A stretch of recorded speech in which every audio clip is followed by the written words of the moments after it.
Писмото од Собранието на Република Македонија е пристигнато во кабинетот на председателот на Република Македонија вчера на 9.5.2017 година. Председателот Иванов очекува од лидерот на СДСМ да го исполни јавно искажаниот збор дека заедно со коалиционите партнери ќе обезбедат гаранции за зајакнување на унитарноста на државата и дека се ќе биде во согласност со Уставот на Република Македонија, велат од кабинетот на председателот на Република Македонија Ѓорѓе Иванов. Председателот Иванов останува на ставот дека така наречената платформа од Тирана, ниту кој било друг документ, акт или действие спротивни на Уставот на Република Македонија не може да биде услов ниту пак основа за формирање и действување на влада во Република Македонија.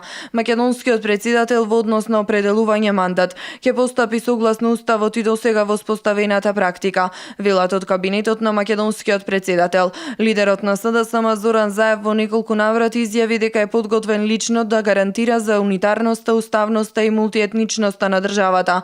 Очекувањата се дека Заев лично ќе му ја врачи изјавата на председателот Иванов, откако таа претходно ќе биде усогласена со лидерите на ДУИ, Алијансата за албанците и БЕСА, Али Ахмети, Зијадин Села и Билал Касами, но засега нема информации за средба помеѓу Заев и Иванов.